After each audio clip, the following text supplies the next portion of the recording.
So hi everyone, super morning and welcome to Chainmaker Super Mom Stories. Today is 1st of August, new month, new beginning, and as always, we have brought a Chainmaker Super Mom to our platform to share her story, her insight with the major intention of making a difference in that mother's life who is wanting a difference but doesn't know where to go, and maybe this is the start for her. And with that intention, may I invite our guest to this podcast, Rashmi Sate. So today's guest is someone truly special and who I admire, respect, and she's been an inspiration for me and for the wonderful work that she's doing in this world, in children's life, in families. And please welcome Rashmi Sate. She's from Nagpur and she's the founder of Reading Rabbits Library. For over 12 years, she's done this. She started it 12 years back, and she has just expanded it. And we'll come to know more about her in our interview, of course. She's created a safe and magical space for children to fall in love with books and stories. She's also a French educator, phonics and grammar teacher, and a beautiful storyteller. Rashmi, I'm so glad you're here. Welcome. Thank you so much for your lovely introduction. My pleasure, Rashmi. So, may I start with the first question? Yes. So, Rashmi, let's start from the beginning. What inspired you to start Reading Rabbits Library? So I just wanted to provide good books in Nagpur because when my daughter was born, I used to bring books from Mumbai. And that time also Mumbai had lot of books, lots of libraries, lots of bookshops where I couldn't find them in Nagpur. So when I started bringing books over here, my daughter's friends, their mom started asking, oh, from where are you sourcing your books? How can we come to know about these good books? I had Devki to guide me. So then that is how it happened. And then when I completely had a good stock and I wanted to set something or do something different rather than going, in the streamline way of educating the kids or joining a school, I wanted to do something different. That's when I came to know about Devki's storytelling classes. And before that, I opened the library and then I started with the storytelling classes. Wow. And I was going through your page, and this is what one of the posts said, that you started with 600 books. Yes. So what was that, 12 years back, it was so challenging to do all this, to go to a different path.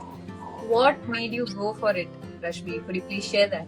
So it was my daughter actually who, I saw so many things and so many significant changes in my daughter.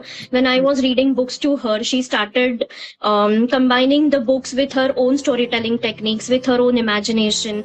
And then she started, even when she was not speaking, she started blabbering. She just used to flip the pages and make up her own story. She couldn't communicate, but that is how she was like, in all her baby words, baby language, she used to make up a story. That's what inspired me, like if I can do this with my daughter, I can definitely do with other kids in Nagpur, and where parents don't know that these are the kind of books available. So why not provide them a chance, or why not provide them a platform to access these type of books? So that is what inspired me. Wonderful. So did you have any, you are going away from the usual, like you said, teaching and this thing. So did you have that doubt and fear inside you, and what made you come out of that? Yeah, fear was there because what if parents don't accept reading? Yes. Because as in metros, Nagpur doesn't have that reading culture. Even in 10 years, 12 years ago, they didn't have a reading culture. Nowadays, because of Instagram and social media, parents are aware that books should be read from an early age. And because of Reading Library. Yes, 12 years ago, parents didn't know that books have to be read from an early age. So my first developmental stage, or my first initial block was I had to educate the parents that they have to read to their child, irrespective of the age.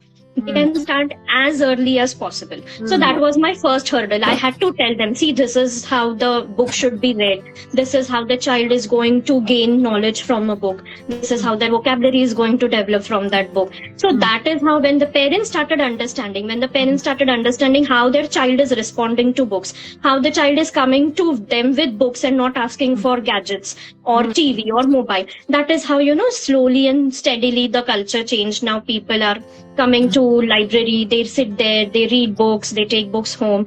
That is how it was a gradual change, but yes, a good change. Wonderful, Rashmi, and I'm so glad that you, you overcame your doubts and fears, and you took that step, and it is what it is. 12 years since then. Yes. Amazing. And also, can you share some of the challenges you faced while building your library space? So while building my thankfully I had some space at my home, so I just converted that space into a library. One of the prominent factor is sourcing of books, because nowadays there are so many books available in the market. It really is a hassle of which book to be shelved in the library. We have to go thoroughly through the content. We have to see the language in the book. We have to see what themes are being suggested in the book. We also have to see the age recommendation for the group, because we don't want maybe a YA book to be read by a smaller child or vice versa. So this is all what goes in the procurement of books. So that has to be done very carefully. As a librarian, you have that responsibility on you to suggest better books than what is being suggested on social media. Yes. So, Rashmi, did you do any librarian course? Like, how did you get the knowledge? Did you do? No, we just went through the reviews. I myself am an avid reader, so before I ask for the books, or if I get a catalog of books, I'll first see the review. Maybe if I have time, I'll go through the book. I'll read the book myself to know what it is being told, and only then I recommend it to parents. Okay, and in this journey, how was your learning? Like, how did you learn how to manage a library and all? Managing a library was every day there are challenges. Every day there are, hiccups coming up. But yes, being in the business, you tend to overcome those. And if you have your aim settled that you have to provide good children's literature to parents, then you surpass that. Sometimes we have something like parent coming up, oh, this book is not short. I'm not sure whether my child will love this book.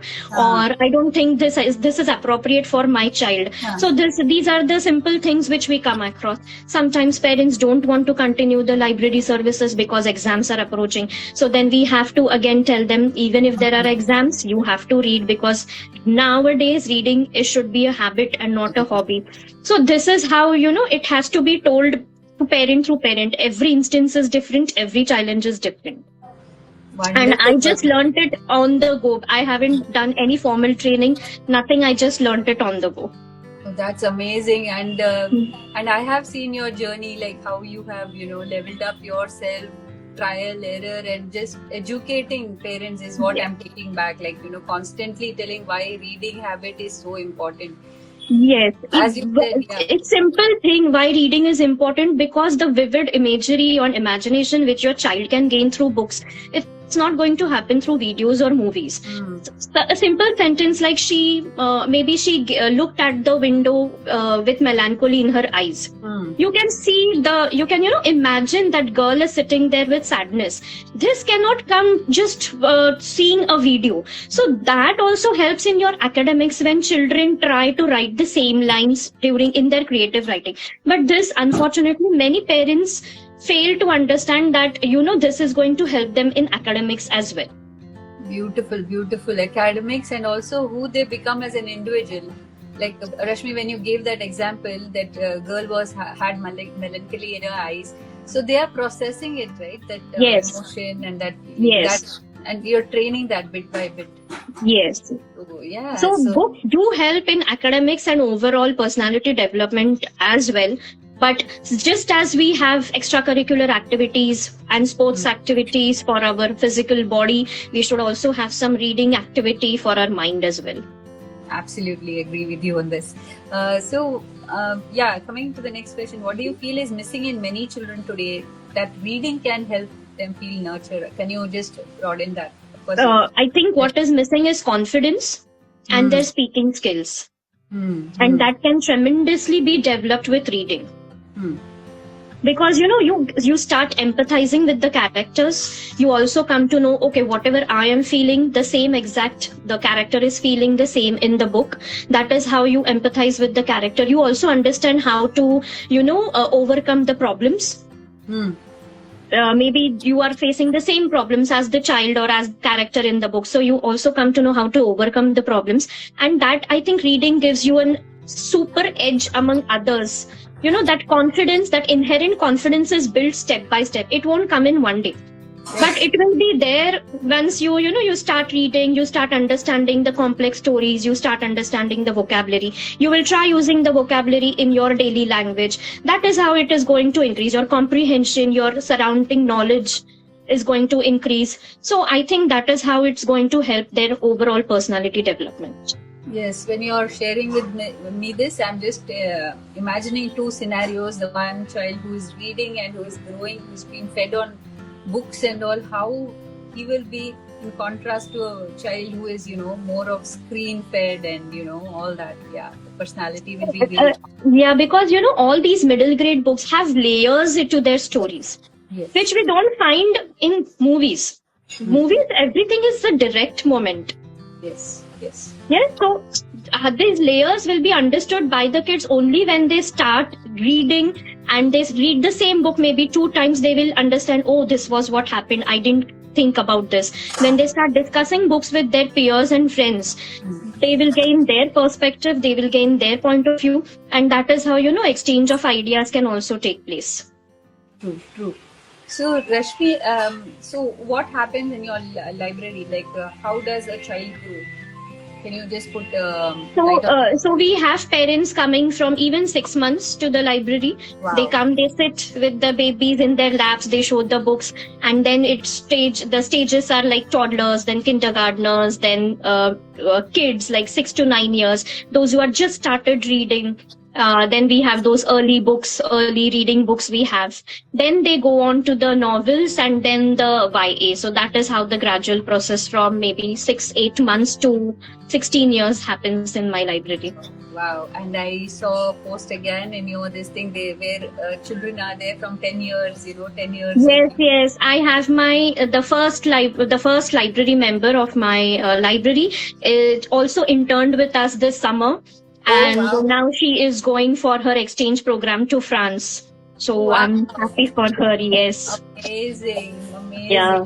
Reading Rabbit's library is paid up. Yes, so it is a full circle. She started at 10 years ago, 12 years ago, and now she interned at the library. So it's a full circle for her and for me as well. Yes, the joy. I can imagine. I will... Yes, so Somani, Ankita has written, Rashmi is too good with whatever she picks. I'm not saying this because she's a friend, but I have had moments where she helped me grow with my 12-year-old and how her books and library changed us. Amazing. Thank you, Ankita. And Storyful Parent has to say, your passion for books is inspiring, Rashmi. Thank you, Devki. Welcome all, and thank you for sharing, Rashmi, and now podcast. Welcome, Swati. Welcome. And coming back to our next question, why do you think, Rashmi, today the reading part of it is more important today than ever before, with all AI and everything coming on? Exactly, that AI. First of all, first threat to kids' knowledge and education today is AI. Second is screens and social media. What remains ultimately to yourself, one activity which you can engage, even for adults, not just for kids, I'm saying. Every day we are so rushing in our world to do this and that. Everything is, we need instant gratification for everything. We need everything done in 30 seconds. We need reels in 30 seconds. Everything is so fast-paced in this world that we don't have time to sit back, relax, maybe go through our day. Even we don't have time to go through our day. So one activity which I think can, make our day a little bit slower, or where we can find ourselves, is reading. So maybe not every day if you can't do that, but at least maybe once or twice a week when you have nothing to do, just keep your phone aside, take a book, spend 10 minutes with that book, and you will feel that calm and peace with whatever you get, like yoga or meditation. Even reading can give you that sense of calm and peace. So even not just for children, but for adults as well, reading is important. And obviously children, we have already discussed how academics, personality development and everything plays a role in that. And why I'm saying AI is a big threat, because everything is through ChatGPT nowadays. We don't have anything left. That individuality is not there.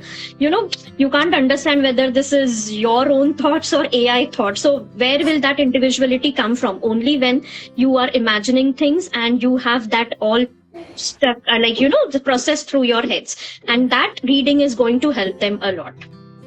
Yes, absolutely true. Also, to continue with this thread, can you tell me, as our viewers who are not a reader, okay, adults as well as children, so what tip you have for them to develop their reading habits? So I know there are many parents and there are many children who don't read. That is fine. You may not be a reader for your whole life. That is okay. But try to at least read for 10 minutes a day, for 15 minutes a day. Even if you read for 10 minutes a day, you will be reading 5 pages probably.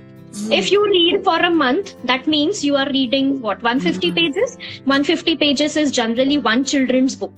Yes. So you have finished one book in 1 month. You don't need a lot of time to read. You just need 10 minutes every day to read.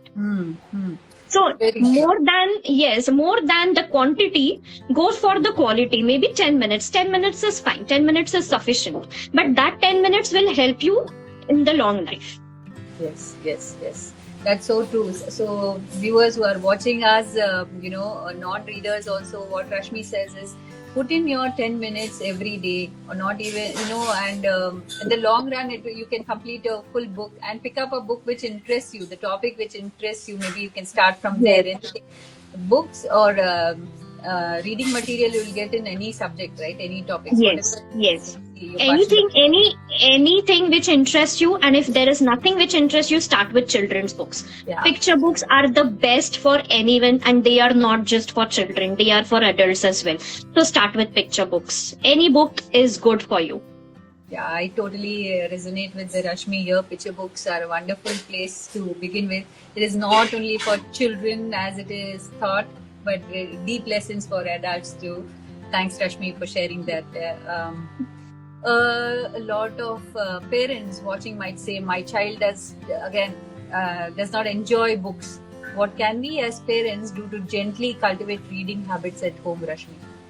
So the children are not enjoying books because, first of all, their activity levels have to be checked when they sit with the book. It will not happen that you are telling your child to sit with the book and they will be ready to sit with the book. So if your child is not getting engaged into a book, you try yourself. Just read to the child. Whenever you have, again, the quantity should be 10 minutes only, because that is the attention span of the child. So you start reading for 10 minutes and the child will pick on to them.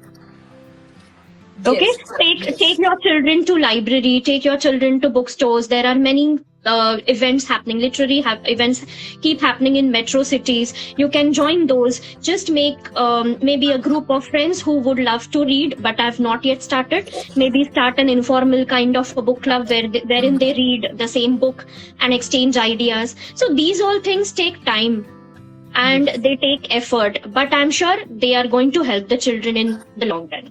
And first thing, if your child is not reading, you read with your child. That's the best thing you can do. And there is bonding happening with your child. There is exchange of ideas between a parent and a child. And the child has that sense of security. Okay, even if I don't want to read, or even if I'm not in the mood to read, at least I can listen to the printed words being read by my mom or my dad or anyone in the house. That is so beautifully put, Rashmi. It is so for parents out there, what Rashmi says, it will take time and effort initially from your side, of course, but it doesn't have to be long. Each day, 10 minutes aside just for this. It will be a bonding. I would say, yes, that too, I would say in the initial years, till your child is 8 years old.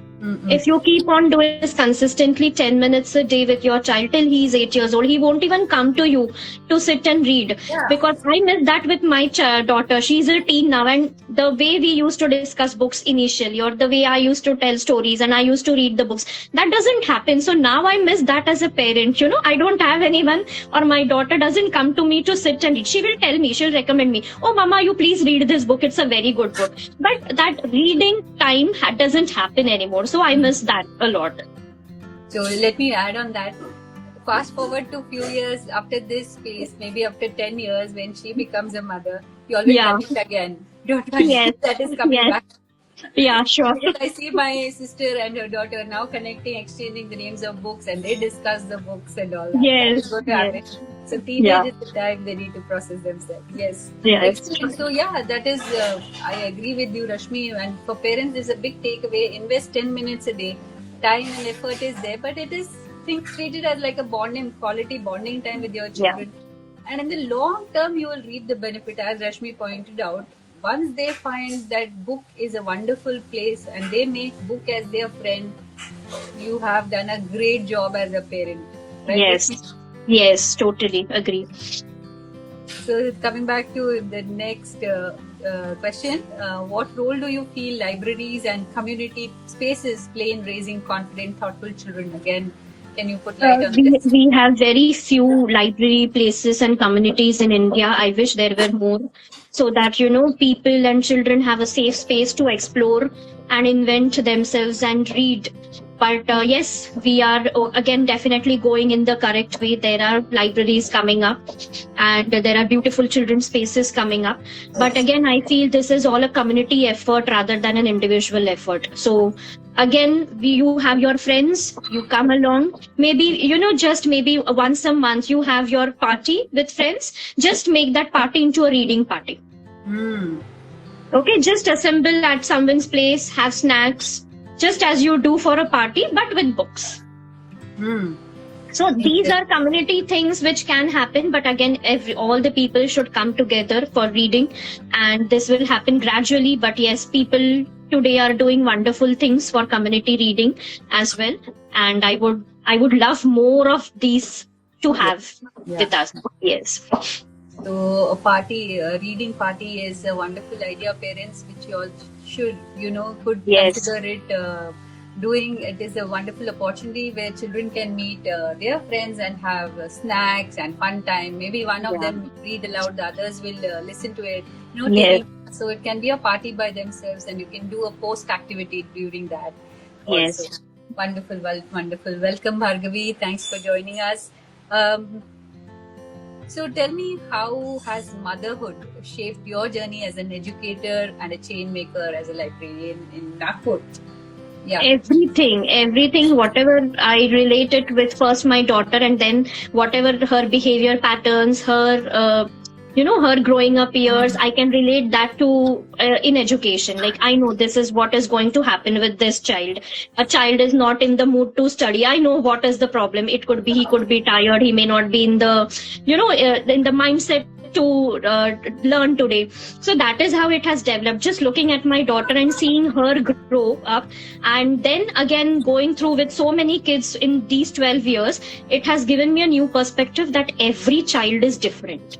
And every child's needs, every child's learning patterns are different. So if I am, educating them, or if I am teaching them a concept today, it may happen that only 2 or 3 kids get that concept today. And rest all are just sitting like that.